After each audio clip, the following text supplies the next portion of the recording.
Thank you for joining us and welcome to the 9th Annual Kickoff Luncheon presented by U.S. Bank and Arrow Electronics.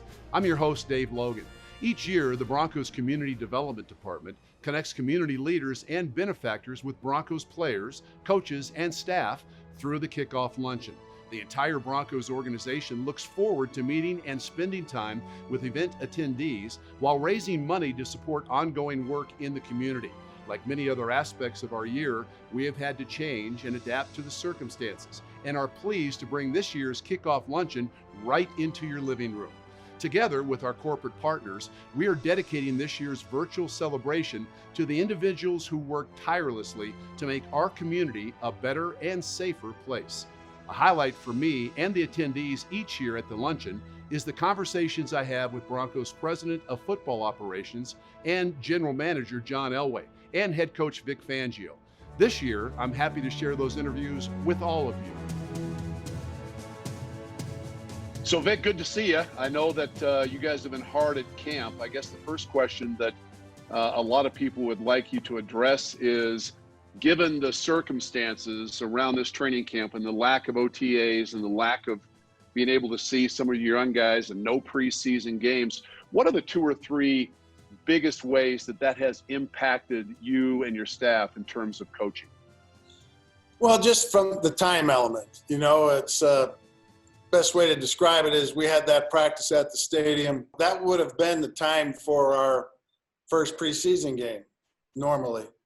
And then we'd have 2 really good training camp weeks after that, leading up to the second preseason game, the third preseason game. And those weeks are gone. Okay, so we went from a normal first game to now we're into our 4th game, and Tennessee is right around the corner. So the time crunch has just been hard to manipulate. And, and then what compounds it is you didn't have the off season.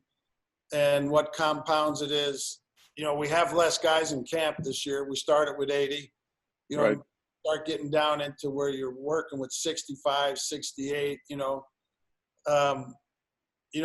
we've had to make our practices a little shorter too. So it's just a time crunch to where we can't overwork them, to where just to get everything in that we could say we did as coaches, got it done. So manipulating that fine line has been the battle. A lot of coaches will say that normally, and I believe this to be true, normally the defense is ahead of the offense at this point. I mean, it's just, I'm not exactly sure why, but that sort of seems the way that it goes. Talk about each unit. Are you satisfied with where your offense and conversely your defense stands at this point? Yeah, I think under these circumstances, I think defensively we've had a pretty good camp, and part of that's due to, the same systems in place. We have a lot of returning players. And the new players, for the most part, are veterans that were able to pick it up pretty good, their experience. So we've kind of had the edge there against the offense in that regards. I think the offense is progressing nicely. Are we there? No. We've got a new system. We have a lot of new players, a quarterback that's played 5 games in his career. So it is a work in progress.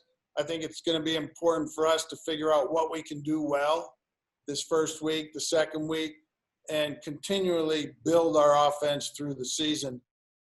Last question, I guess the obligatory quarterback question. You mentioned a guy that has started only 5 games in the league. I think everybody in Denver excited to see in particular what Drew Lock can do. Just give us your assessment in camp of what you've seen from Drew and maybe the expectations at that position. I'm excited to have Drew Lock as our quarterback. I think it's been a good camp for him because it hadn't been easy for him. Working against our defense, learning a new system, being a young player, and I think that's going to pay dividends for him. I think once we pare down and get into game week situations where we have a specific game plan going against specific defenses, I think will help him, and I'm hopeful that will lead to him operating more efficiently. Listen, I'm just excited football is back. It seems like we've been without sports. Thanks for the time today. Good luck this season, and we'll talk soon. All right, Dave. Thank you. We welcome the GM of the Broncos, also president of football operations, John Elway. Good to see you, John. How you been? Oh, doing good, Dave. Good to see you. Let me ask you, let me take you all the way back to the draft. I was thinking about this. You guys did a virtual draft, which is obviously the first time in NFL history. And it went, I thought it went really well from somebody who just sat at home and watched the draft. You even made the comment afterwards that there might have been a couple of things that you might be able to take out of this draft and use once things get back to normal. So what couple of things do you think those might be? But, I think, Dave, it was a good process. Obviously, there was a lot of pushback to it and how things were going to react. And but you know what? We were able to communicate through the whole process. And I think, if anything, it looks at, how much do we really need to do? I think by us shutting way down where we are right now, we're really kind of figured out it's kind of all the things that we've done that have been non-essential and the things that are even more essential. And so I think we'll be able, as we continue through this, draw from those and hopefully become more streamlined with the draft each year. Realistically, for Broncos fans that are watching this, what would be realistic expectations for the offensive side of the ball? How do you view this season? Well, if I was talking to Pat Shurmur today, and if you think about it, they really, as an offense, have really probably only been together for 1,000 plays, really. And so, and then you take away, the off-season program and the OTAs, there's probably another 1,000 plays that we didn't have there. So, I think we still have hope of what we can do. It's been a good training camp. We have some talented young guys on the offensive side. The offensive line's coming together. I think, Drew just has to stay within himself. Obviously, there are expectations because he played so well at the end of last year, but he's still a young quarterback. Again, as I said when we got to camp too, is, the expectation is we're going to lean on that defense a little bit. I think with them having a year under their belt with Vic's defense and understanding what's going on within it, we should play it much better. And I think we got better on the talent side of it too. So, I believe we have a really good football team. It's just a matter of how fast we can get it up to speed. This is just two old fellas chopping it up here, but I was thinking about this the other day from your perspective, the league, and I really like it from a wide receiver's perspective because the ball is in the air all the time, right? The ball is constantly in the air. Do you ever allow yourself, even for a moment, to stop and think like, man, if I had my career nowadays, how that would go? I have. Believe me, I think about it all the time when I see these guys throwing for 5,000 yards and 50 touchdowns and 40 touchdowns. And, like you said, it's, the rules have opened the game up. There's a lot of great receivers, quarterbacks that are adjusting well and moving around. So, I think about that all the time. And it sure would have been a fun league to play in right now. No question. John, thanks for the time. Good luck this season. Thanks, Dave. Good to see you. A big thank you to John and Coach for those insights. Coming up after the break, we'll hear more about the team's impact in the community. And later, exclusive interviews with Jurrell Casey, Von Miller, and Justin Simmons, 3 champions in our community.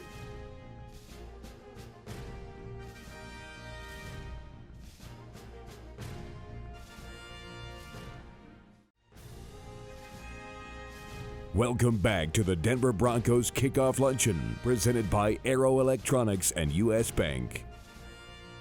In a year like no other, it became even more evident that there is no off-season in the community. The Denver Broncos and Denver Broncos charities are committed to improving lives in our community by focusing on youth development, quality of life, health and wellness, youth football, and civic engagement. Alongside key community partners in each focus area, we are all able to make a difference through strategic programming, unique events, and dedicated advocacy. The Broncos strategically invest in long-term programming focused on systemic change, as well as one-time events in order to accommodate the ever-changing needs of our community. With collaborative partnerships across the nonprofit and corporate sectors, organizations like Boys and Girls Clubs of Metro Denver can thrive. What are some of the activities that kids have access to at the clubs? They get access to a variety of activities, and so we have an academic support outcome, we have a healthy lifestyle outcome, and we have a character and leadership outcome, but our kids get an opportunity to do a variety of innovative type activities inside of our clubs, and it runs the gamut in all interest levels with our kids. We do outdoor education, and now in our current environment, we also have an opportunity to explore what virtual programming is all about. How do you incorporate partners like Arrow Electronics into the programs that you offer at the clubs? You know, it's actually pretty awesome because the week of August the 31st, Arrow Electronics actually donated 500 lunches to our families. So we have 500 families in our community that have been impacted by meals. But, you know, there's an opportunity in our Makerspace innovative project that they're working with us on and funding to be able to enhance our virtual programming. So Arrow has done a phenomenal job with us in giving us an opportunity to actually further engage our kids. It's incredible. In lieu of an in-person hospitality event, this year's Kickoff Luncheon changed its focus. Those who would typically attend the event instead put their efforts and their money towards providing lunches to those on the front lines: healthcare professionals, essential employees, first responders, educators, and nonprofits like Boys and Girls Clubs. Throughout the week of August 31st, nearly 2,700 gourmet boxed lunches were distributed during 72 deliveries across the Metro Denver area. And like all efforts, this could not be done alone. The Broncos partnered with community-minded corporate partners like U.S. Bank, one of the event's longtime presenting partners. U.S. Bank and the Broncos really align in our support of area youth and other important causes in the community. U.S. Bank has had a long-term partnership with the Broncos, and we're each trying to make this community a strong, vibrant place to live, work, and play. Well, U.S. Bank chose to deliver lunches to the first responder community here in Denver. What made you guys choose that group? The U.S. Bank really recognizes the important work that frontline employees are doing, and they're putting themselves at risk each and every day, keeping us safe. On behalf of everyone at U.S. Bank, I want to thank all the first responders in our community, from the EMS, the firefighters, the law enforcement officers, and everyone else who is keeping us safe and healthy. We really appreciate everything you're doing and value your courage. With the support of U.S. Bank, Arrow Electronics, and all of our corporate partners, the 2020 Kickoff Luncheon donated thousands of meals and raised an additional $50,000 for direct program and grant support. If you would like to contribute to Denver Broncos charities, please visit denverbroncos.com/community. When we return, we'll hear directly from some of the players making a difference in the community.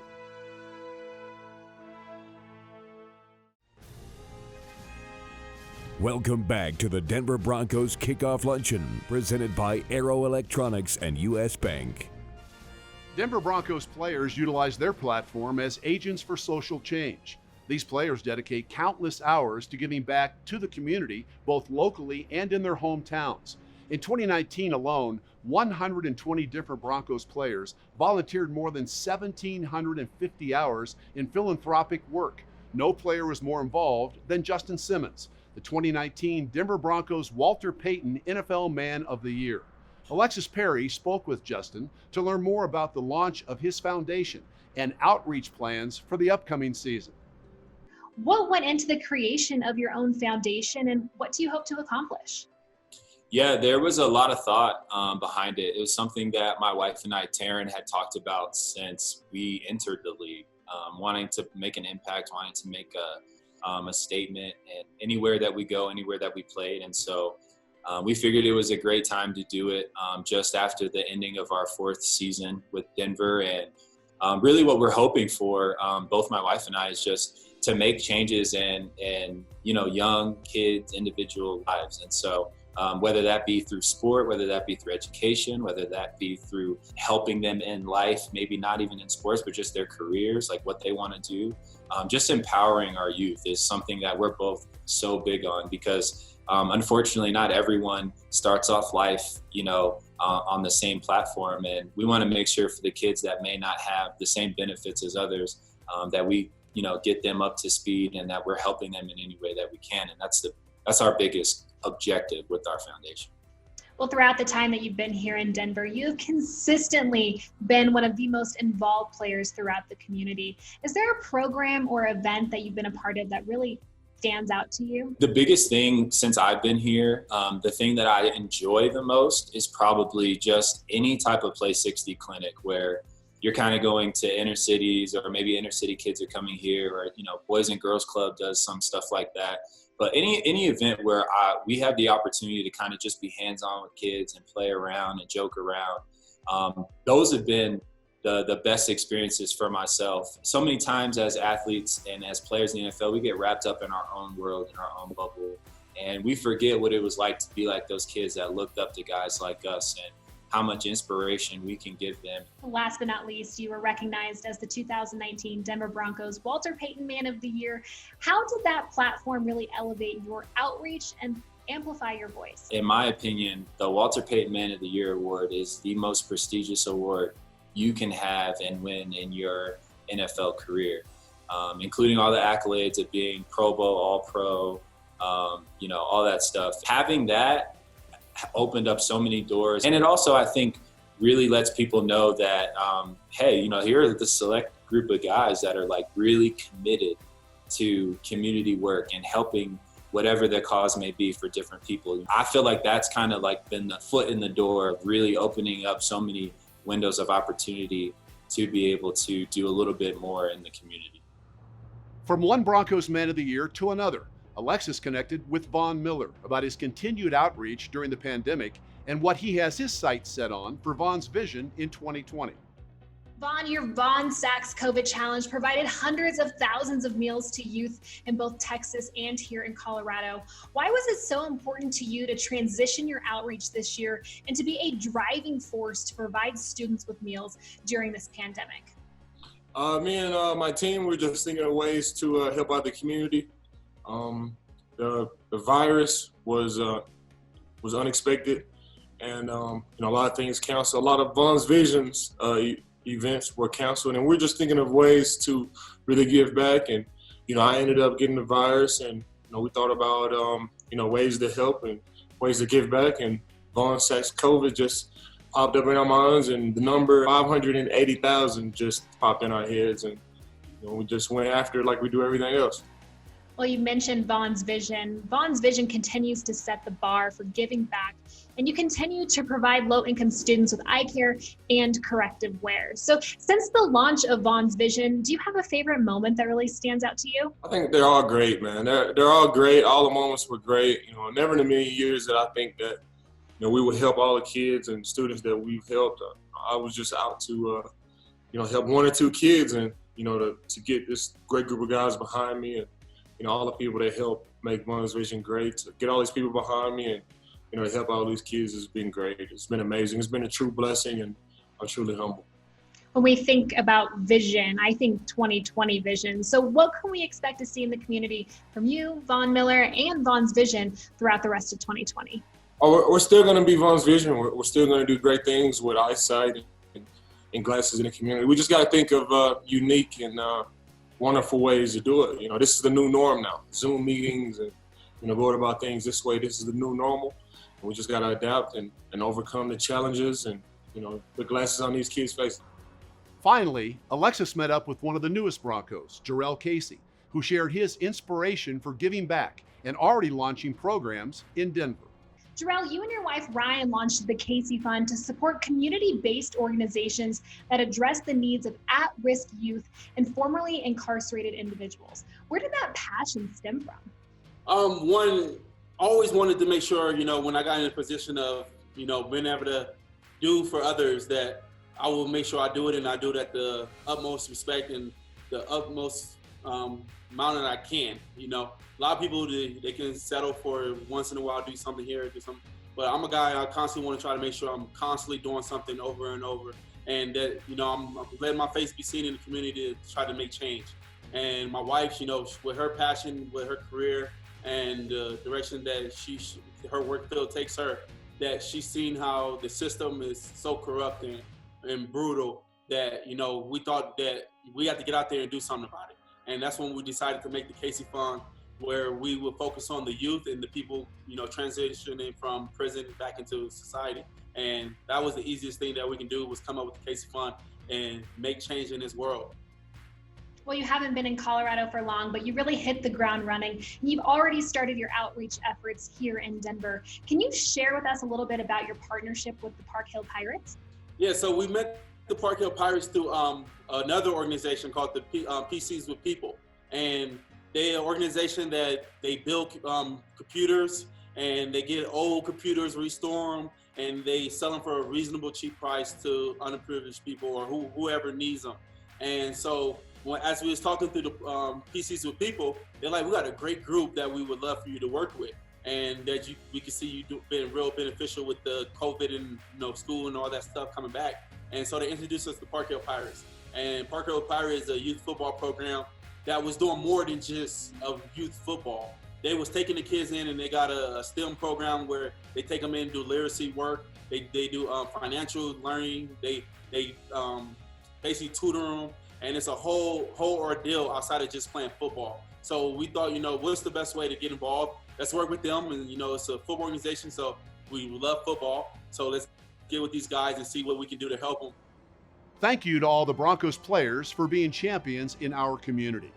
On behalf of the Denver Broncos Football Club and our community and corporate partners, thank you for your support of the 2020 Kickoff Luncheon, presented by U.S. Bank and Arrow Electronics.